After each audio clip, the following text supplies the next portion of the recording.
भारती सिंह के पति और राइटर हर्ष लाटरिया ने हाल ही में एक इंटरव्यू में संजय लीला भंसाली के बारे में बात कही है। उन्होंने कहा है कि जब वह भंसाली के सेट पर एक असिस्टेंट के तौर पर काम करने गए हुए थे तो उन्होंने भंसाली को एक असिस्टेंट को डांटते हुए सुन लिया था और इस कारण वह इतने डर गए थे और तुरंत सेट छोड़कर भाग गए थे। दरअसल भारती टीवी के यूट्यूब चैनल पर हर्ष लिम्बाचिया ने कहा कि कई साल पहले मैं संजय लीला भंसाली से मिला। मैंने उन्हें एक मज़ेदार कॉमेडी स्क्रिप्ट सुनाई, मुझे नहीं पता क्यों, लेकिन उन्होंने उसे सुनकर खूब हंसी मजाक किया। उन्होंने मुझसे कहा कि हर्ष मैं इसे प्रोड्यूस तो नहीं कर सकता, लेकिन ये बहुत अच्छा है, तुम मेरे पास आकर मेरी मदद करनी चाहिए, मुझे तुमसे कुछ खास नजर आता है। हर्ष ने बताया कि उस समय वो इंडस्ट्री में नए थे और भंसाली से अपनी तारीफ सुनकर वे बेहद खुश हुए।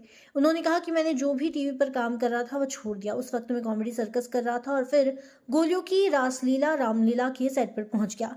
हर्ष ने कहा पहली बार जब मैंने भंसाली को सेट पर देखा तो उनके पास 12 से 13 असिस्टेंट थे, लेकिन इसी दौरान मैंने सेट पर उन्हीं का असिस्टेंट को डांटते हुए देखा, जिससे मैं काफी डर गया। मैंने देखा कि वे किसी को गाली दे रहे थे और मैं तुरंत वापस आ गया, जिसके बाद मुझे उस इंसान का कॉल आया जिसने मुझे भंसाली के पास भेजा था, क्योंकि मैं सेट छोड़कर भाग गया था। ऐसे में अब उस शख्स को भंसाली ने डांट लगाई थी।